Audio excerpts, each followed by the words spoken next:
Been over a week then, so lots to cover. Time flies. It's been slightly more than a week because the editorial team for this podcast have been ploughing through the news. But welcome back, everybody.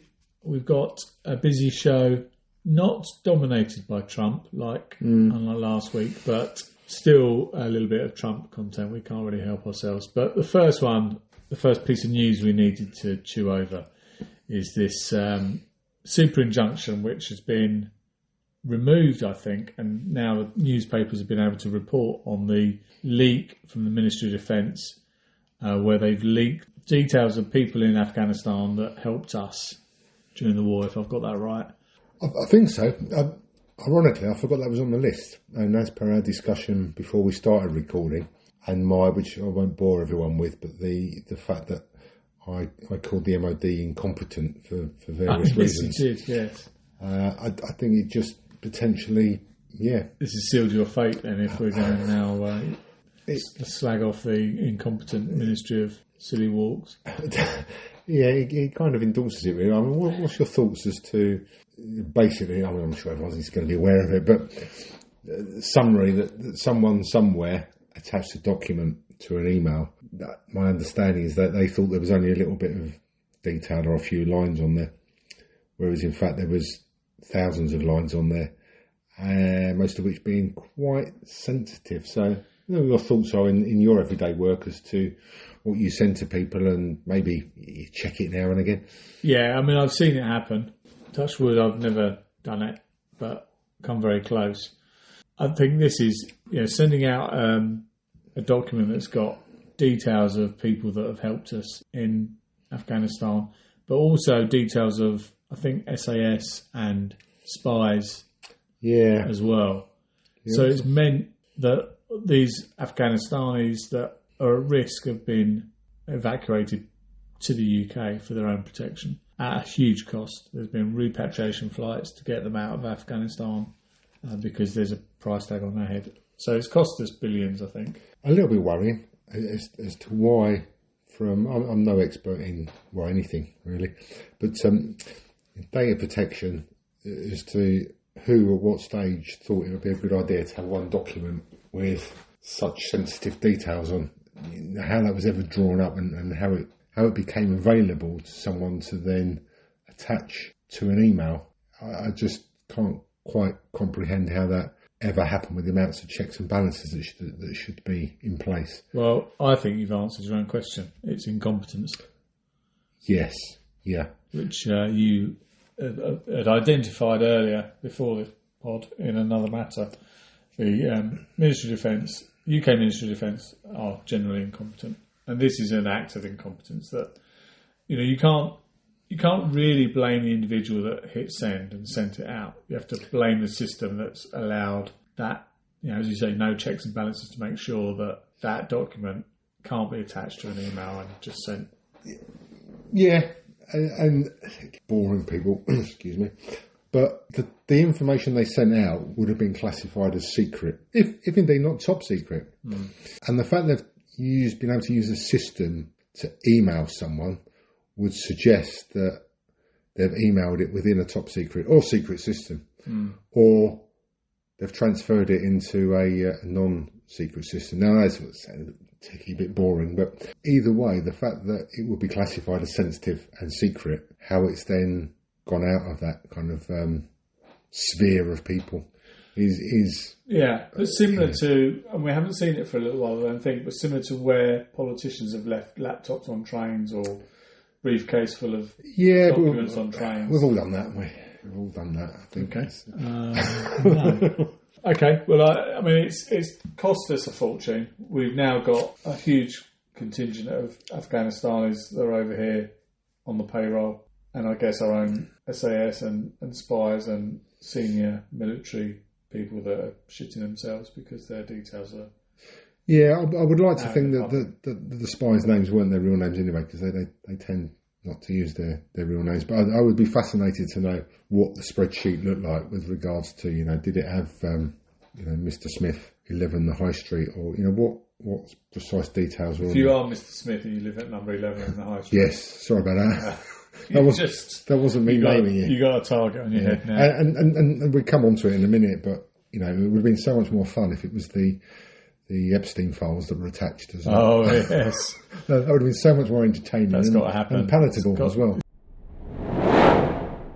Well, let's move on to the next subject, which is not unrelated or might be unrelated to Epstein, but Trump. We've got a few things here. The first one is a 50-day threat to Russia, which I think the clock's ticking. I think it's now down to a 45-day threat that Russia are going to feel the pain if they don't come to the negotiating table.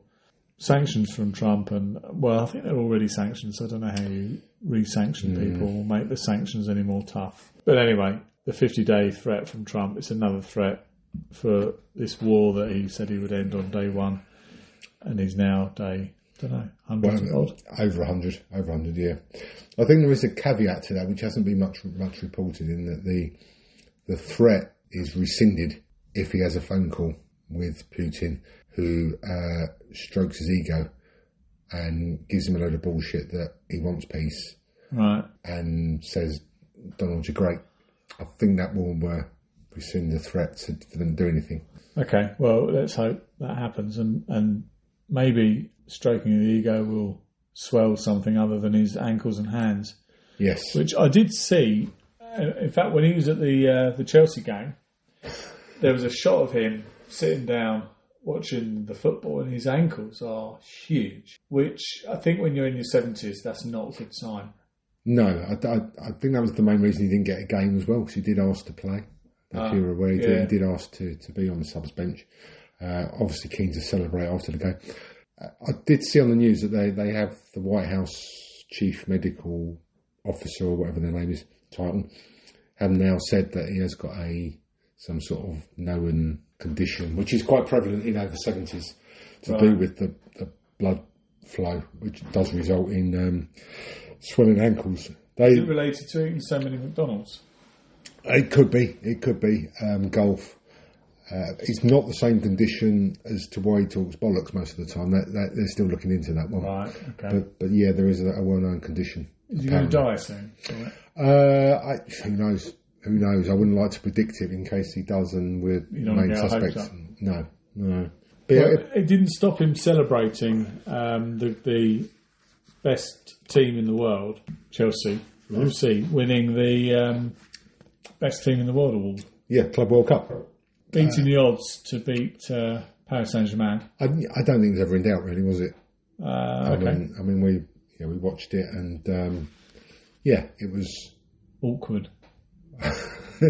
His presence on the stage. Oh, the end bit. So I meant the game, but yeah. Oh no, the game was brilliant, and not wishing to lose all of our listeners that don't like football, but it does bode well for Chelsea next season. But of course, we're unbiased, being both Chelsea supporters. It does bode well, and I think the fact that Trump celebrated, or he didn't even celebrate, probably because of his ankles and he couldn't jump up and down too much, but he, despite Infantino, I think that's his name, trying to get him off the stage, he wasn't moving, Trump, and I think the whole strange situation was summed up by the look on Cole Palmer's face. And I know you've commented before on Cole Palmer, because he seems to have a direct approach to interviews. Yeah. And he seemed totally non-fazed by the fact that POTUS was there and just was almost saying, well, what is going on here? Well, he said, was it him or Reece James that said, are you staying?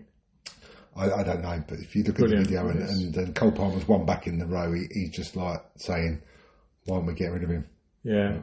It was awkward. It was very awkward. But as is many of Trump's appearances, either on stage with the best football team in the world or in the Oval Office, it's always a cringe fest. And the highlight of my days is looking at what's happened overnight in the US with Trump pronouncing some absolute bullshit in the news. And sometimes you don't have to wait, because he, obviously, with the 4 or 5 hours behind, you sometimes get the treat, about. Yeah, well, we're not going to have to wait, because at the time of recording this, he is 24 hours away from arriving in Scotland. So, fortunate. The news coverage, I fear the news coverage over this weekend will be full on Trump in Glasgow and what he's doing and all of his movements. Not all of them. No, not those. No. But it's not an official visit. It's not a state visit. So hopefully he can just play golf and somebody will take a shot at him, and you never know. But I understand there's 6,000 police have been drafted in.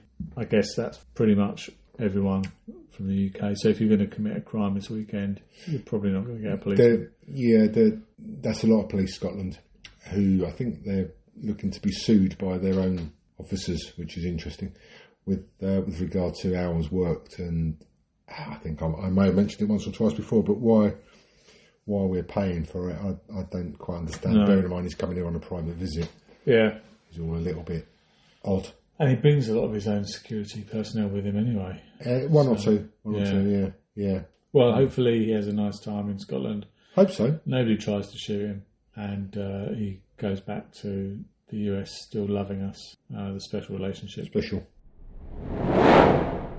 Talking of special, 15-year-old child, we've got to bear in mind he's a child because he's not been named because he is a child, threw a chair from the top floor of a Westfield shopping centre over the balcony down to the ground floor, narrowly missing a passerby, which undoubtedly would have killed someone because it weighed a ton. It's it wasn't a plastic chair, it's a heavy, padded, cushioned chair. It's just beyond me what the logic of doing this is. I think he has since been named. Has he? Yeah. Why? Because he's not 15 anymore? Dickhead. Oh, yeah. Richard Head. That's what he's been, I mean, what a... Yeah.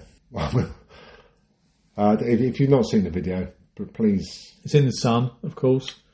Have a look as to... Because he's admitted to doing things like this before, throwing bricks off of bridges, and he's obviously got a penchant for throwing things from height.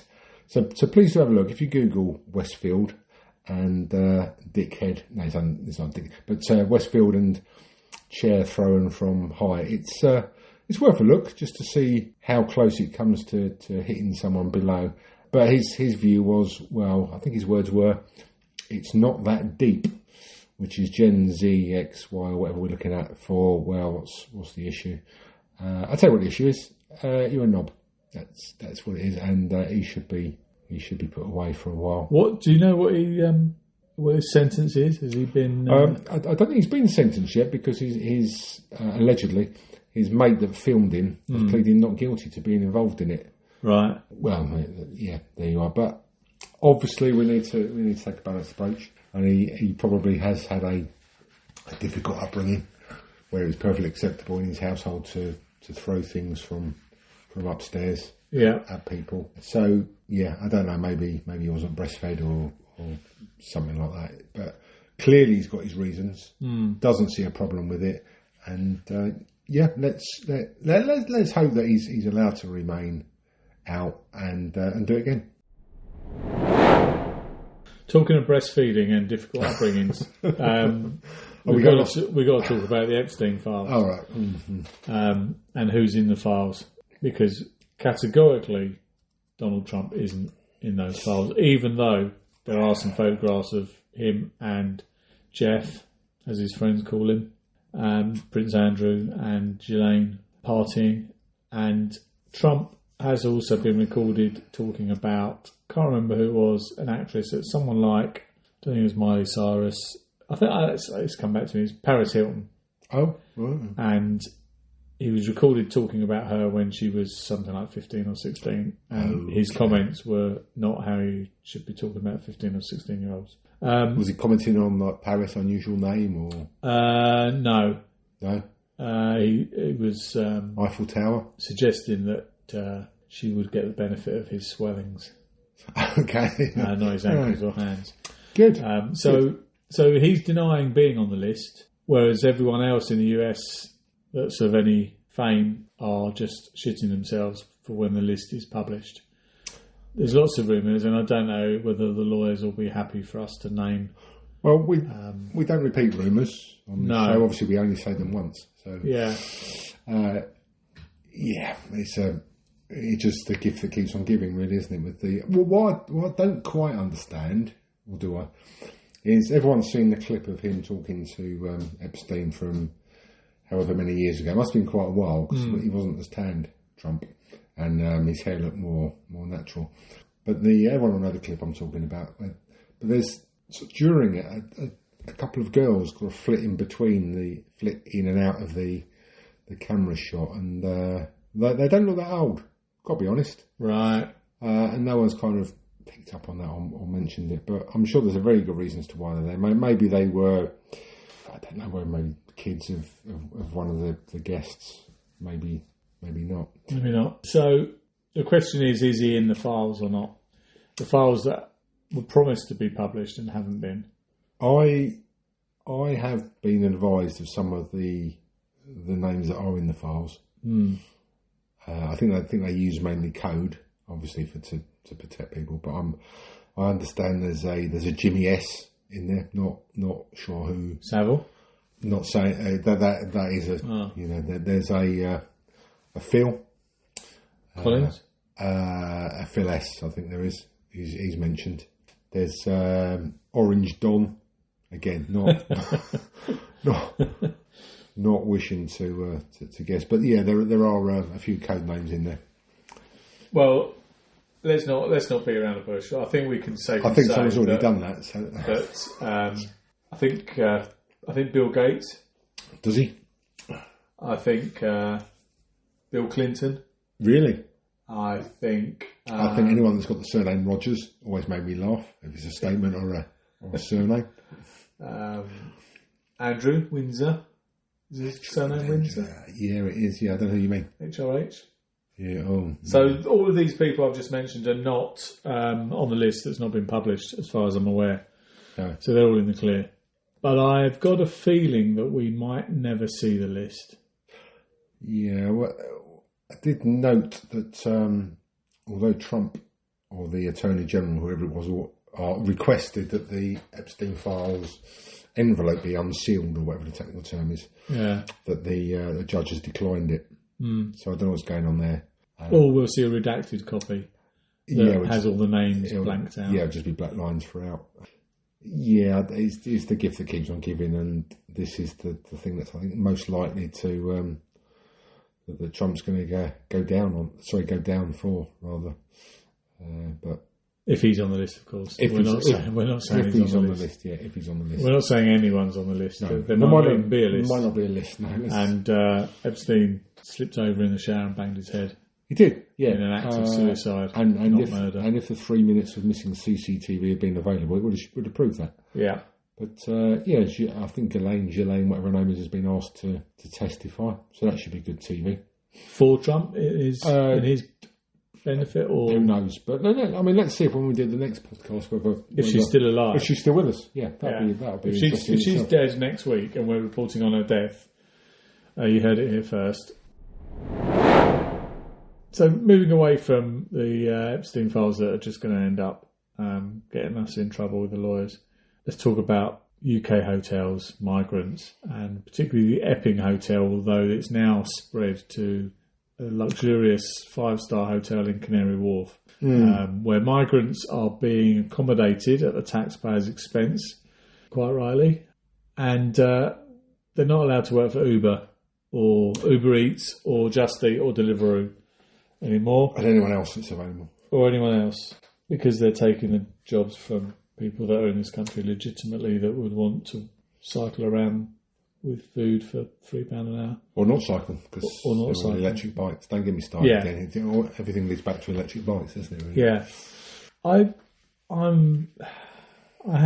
do have some sympathy here. We've got in this area, we've got a number of good hotels that have been closed off for the accommodation of migrants.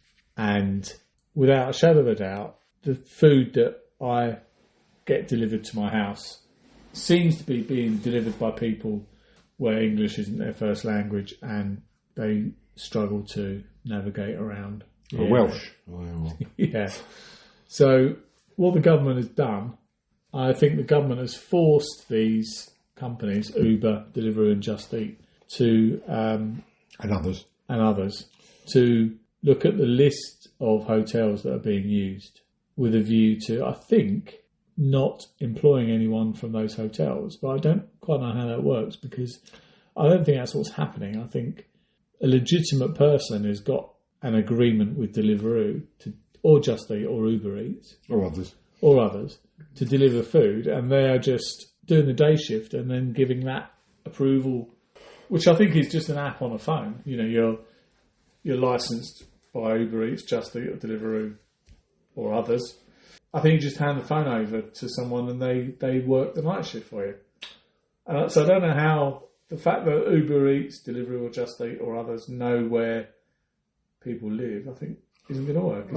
I wasn't aware of that bit about where they live. I know they're trying to clamp down. Well, sorry, the government are telling those companies what hotels are being used. But my understanding is these people they're not signing up for a job with a food company and giving their address as a smart hotel in Epping.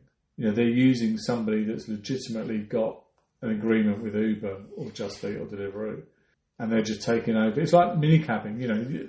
Husband and wife team do mini-cabbing. He drives during the night and she drives during the day. It's the same car and it's the same service. And I think that's what's happening with this food thing, is that, you know, you could have an employment contract with Uber Eats to deliver food, and you could do your morning shift, earn your money, and then give that phone to somebody in a hotel and they'll do the night shift and they'll keep that money.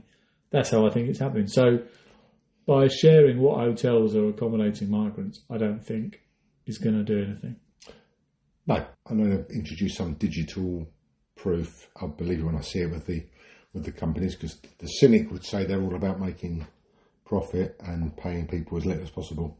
But I know I think the Met recently did was it West Midlands? Someone did a big crackdown on the use of electric bikes, which were being used by Uber Eats and Deliveroo and others. Yeah. And yeah, they were generally illegal. Well, sorry, not illegal. They were migrants from hotels. But yeah, I mean, the other thing that's come to light in the last couple of days as well is the gambling as well. Have you seen that one of the? Because apparently, allegedly, if you stay in a hotel which supplies food, you get a £10 a week allowance. Card. Yeah. And if you don't get food, it's £50. And again, allegedly, they've been using the money to gamble instead. Which, you know, why not? Have a go, have a flutter. If you can double your money, you can buy a better meal, I suppose, don't you? And you might even get a discount from your mate who delivers it, or doesn't deliver it, as the case may be. But yeah, I mean, the Epping Hotel particularly, the press have focused on that, and you know, the big question for me, which everyone seems to be avoiding, is how BJ Harrington has gone through his police career. He's just using BJ without people laughing. Who is BJ Harrington? He's the chief constable. Right. So it stands for Ben Julian. But certainly up until yesterday, he used BJ. He was always BJ Harrington in the Met. And I have no problem with that, obviously, but there was slightly amusing connotations to it. So the press have gone to pains to use his full name, probably for fear of any question not being taken seriously. Similar to I'm going completely off script now. Similar to the German player Minge, who they Minge. Everyone pronounces it Minge, but who the commentators decided to go with I think it's Minge or Minge, just to avoid using.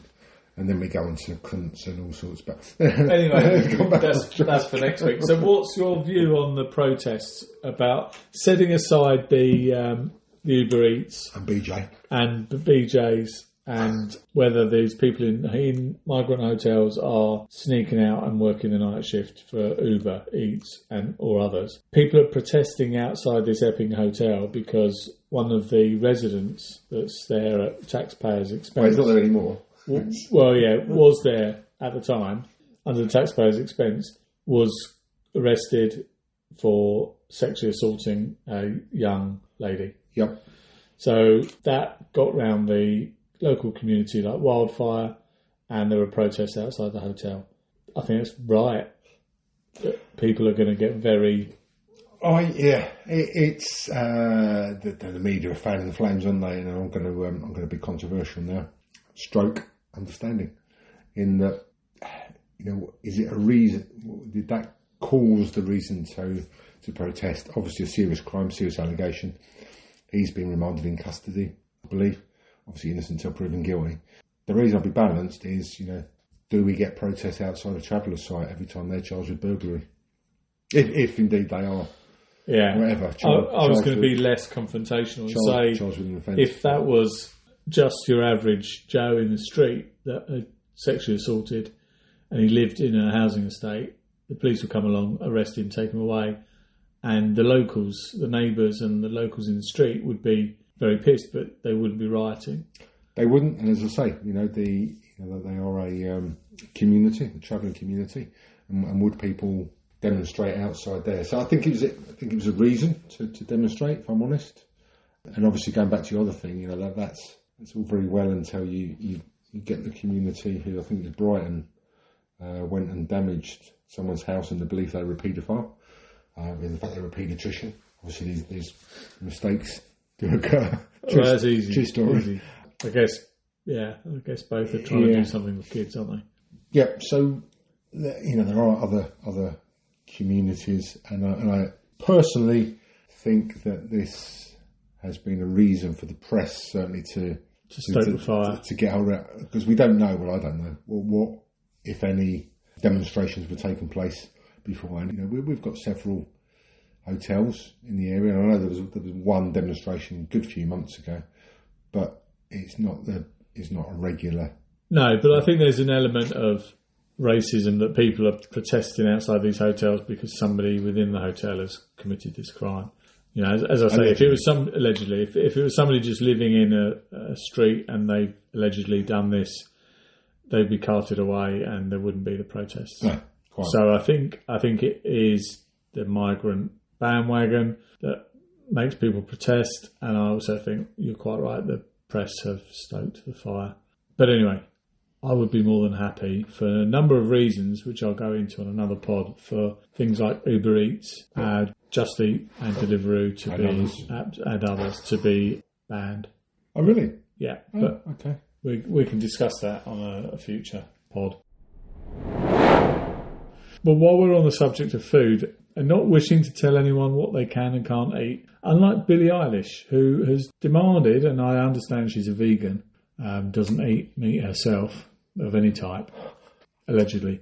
She's demanded that all food sold at her concerts is vegan. I think this is a massive act of wokeness.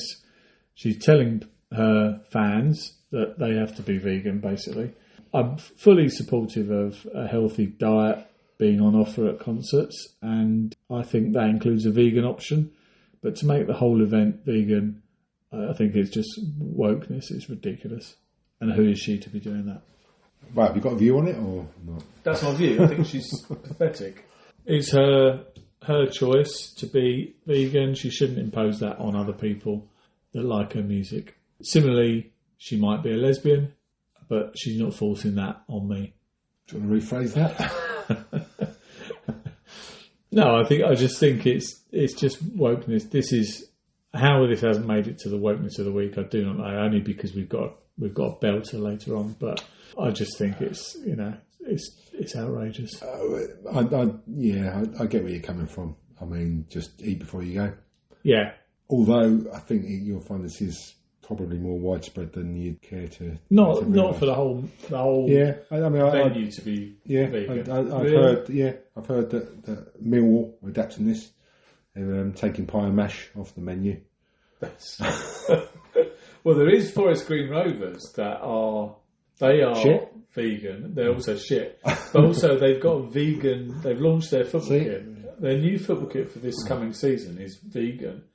It is also shit. If you Google it afterwards. How's a kit vegan exactly, is it? Because no animals have died to produce it. It's not made out of wool. Yeah. Plenty of supporters died watching them, but... Forest Green Rovers, Google their kit. Don't go on their website because you're just funding it. You're just giving them loads of hits. Please excuse me while I'm stuck up. Would you like one? Yeah, fine. So yeah, I just think she's out of order for dictating that. Is she any good anyway? I don't know her songs. Yeah, I think she's very talented. I think she's great, but I just don't think she should have the right to impose her veganisms on people that like her music. I am going to see Oasis next week, and I'm pretty sure that they won't have a vegan-only menu. While we're talking about concerts and not eating meat at said concerts, Coldplay, who I do quite like, and a string of concerts in the US this week.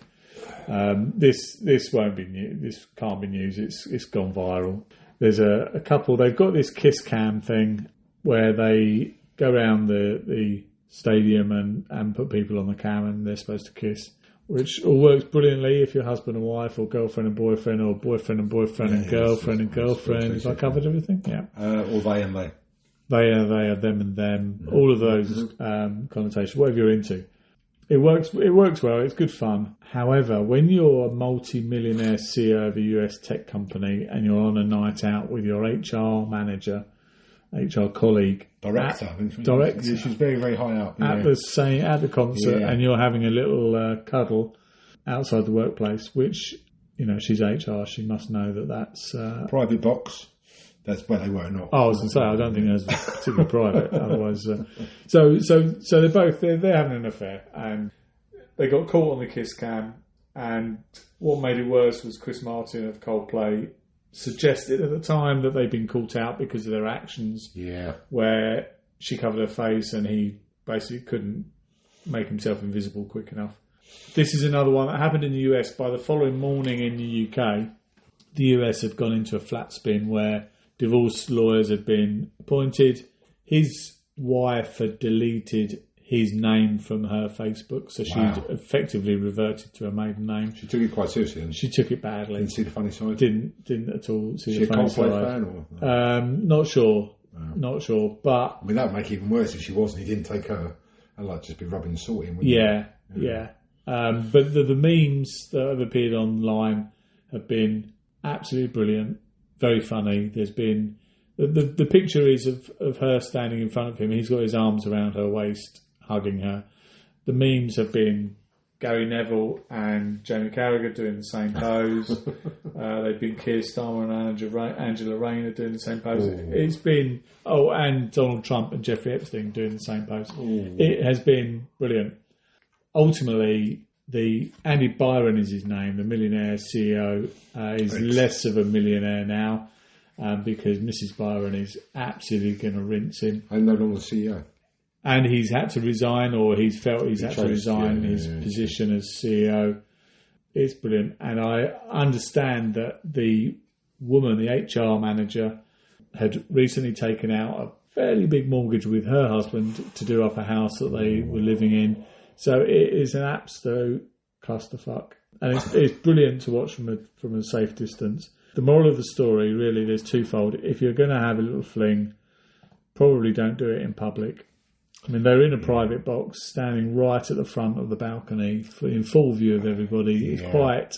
And I don't know if he's famous in the US for being this millionaire CEO of a tech company. He's famous now. He is famous. Pair of them are very, very famous. But it's gone viral. The woman that recorded it, that put it on TikTok and socials, she's going to make a fortune because she owns the rights to the video. And it also shows, the other moral of the story is... your HR directors are not to be trusted, regardless of what they tell you about, conduct in the workplace.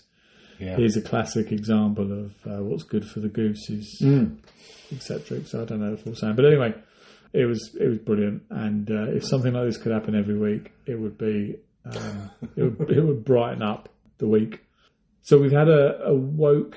So do you think it's a valid question now? Because we've all been for interviews and. Where you get at the end of, is there any questions you want to ask us? Do you think a valid one now is, if there's an HR person on the panel, is it my turn? Are you to an item? Yeah. I mean, having worked for a big organisation before, where HR spout off all this moralistic woke bullshit, it just puts into question the integrity of this particular woman, but integrity of everyone. If somebody's going to, give you a cuddle at a Coldplay concert, then you drop all your morals and your staff handbook suddenly gets ripped up. When what was it? Was it an inside concert? Could it have been cold and that's why he was? No, warming because there's since been other videos from other video cameras and phones of them snogging, kissing. Okay, which that sort of rules that out. That's kind kind of awkward. But as I said to you before this, the one bright thing to come out of it is that they are struggling were struggling for record sales. Coldplay, and they managed to create 4 singles in one night. So I think that's quite positive. It is. On reflection, I think if you're going to do that, then at least try and style it how that you're doing the Heimlich manoeuvre or something like that, maybe. But yeah, oh well. The good thing, I think there was an airline, I think it might have been Gulf Air or somebody ran an advertising campaign to say that they were operating flights to the States. And if you were a CEO going for an interview because there's a vacancy in the States, you could fly with them. Words along those lines, which was jumping on the bandwagon, which I thought was great. It was really... That's harsh, isn't it? Yeah, it is harsh. I feel like, at the end of the day, we're talking, humans, relationships. And she works in HR, she's not human. Yeah. Good point. Yeah, moving on. So we've covered a bit of wokeness during this pod, but we had to bring this one out as being our woke action of the week. There's young Courtney Wright, 12 years old. She went to school. The school were holding a cultural day to embrace different cultures, which is absolutely great for schools to be doing this. They need to be doing more of it. And she rocked up in a Union Jack dress. Similar, if you haven't seen it, it's a sort of Spice Girls Union Jack dress. I think she looked very smart, and I think it's brilliant. She got sent home because the powers that be deemed it to be inappropriate. What they were aiming for with addressing different cultures is really kids turning up in burqas, saris, the like. But to be fair, I mean, if anyone could have turned up in a burqa, couldn't they? On a non-culture day, you mean? Well, no, I just mean you wouldn't know whether they were pupil or not. Yeah, so there is a risk that you could have been a nonce from down the street. Yeah, so anyway, she got sent home for wearing this. She was looking forward to it. She was looking forward to it, and I think she's absolutely right to be doing that. She wanted to talk about British culture, and we need more of that and less of this woke bullshit where she's sent home because she didn't deal with the culture day that the school wanted. So the cultural day was exclusive. It wasn't inclusive of British culture. So I totally feel for her family, and I feel for her that she's being aggrieved here. Slightly dampens the story that the father then felt he had to start a GoFundMe page. Oh, did he? Yeah, which I think is just dumbing down on your protest relief. What was he looking to purchase? Money. Or? He just wants money from her suffering. Yeah. Which I agree. She was sent home and humiliated, and it was not a good thing. But really, GoFundMe, is it all about getting, was he from Liverpool, or getting a new kitchen for your house, or getting your conservatory done? Maybe tickets for somewhere. I don't know. Where was it? Was it Worcestershire or something, wasn't it? No, rugby. Yeah, okay. That's not judgy at all. no, it's rugby. It's the best place to see rugby is in your rear view mirror, but that's another story. What can we say, really? The school have since apologised, since appearing in the mainstream media and being absolutely slated. They have realised that maybe it wasn't the best decision. But if this hadn't have gone in the mainstream media, the school would have felt that they were doing the right thing. Yeah. They were... The day was, here we go, designed to promote inclusion, understanding and appreciation of different backgrounds. Surely that has to include a celebration of being British. Yeah. Because some of these people come to this country of different nationalities and backgrounds, they actually quite like the British way. I mean, if you're going to risk your life in a rubber dinghy across France to come to Britain, other travel options are there. Yeah. Surely, you must like the thought of being British. So it should be celebrated. I think you like the fact of what Britain can offer. I'm not sure. Yeah, well, you don't have to be British. I mean, you got to look at the cricket recently, but as to who you supporting. Yes. But that's fine. But anyway, I think the school massively messed this up, and it should be a warning to every other school that is trying to do a woke act like this, that you can't exclude a child that turns up wanting to promote the best of British. Although it was the Spice Girls, so there is a slight... Yeah, but I don't think it was the Spice Girls. It just happened to be the same sort of dress that the Spice Girls wore. I mean, Well, no, it was... she wore it because it's yeah. got the flag on it. And Well, that was allegedly her... I say allegedly, that was her... Yeah, it was a Spice Girls culture. Not often used in the same sentence, Spice Girls and culture, but... Yeah. So what would you rock up as then? that dress, absolutely. Okay, that's interesting. That's good. No, if I had a child, 12-year-old child that was going to school in one of those things, and they were told to dress up in a culture, if they wanted to turn up in a burqa, I'd support it. If they wanted to turn up in a Union Jack dress or a bowler hat and a three-piece suit, celebrate, the British businessman, then absolutely. Okay, well, there we are. But you can't celebrate culture if you're not embracing every culture. I agree. Particularly the home nation. Home side. Yeah. Well, let's not take sides, but the soil upon which the school is built. Okay. You can't rule that out. Well, they won't make that mistake again, will they? Well, they won't, and I would go as far as to suggest that head teacher needs to be retrained. Yeah.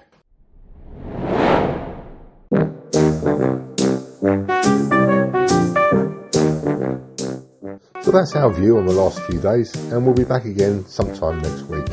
We'd love to hear from you as well, though. So if you've got any news, issues, annoyances that you'd like to bring to our attention, then please do so. Either direct on email to wtf@grumpy-pod.com or through the website www.grumpy-pod.com, or direct to us on WhatsApp on 07873 207 206. Thanks again for listening, and we'll be back soon.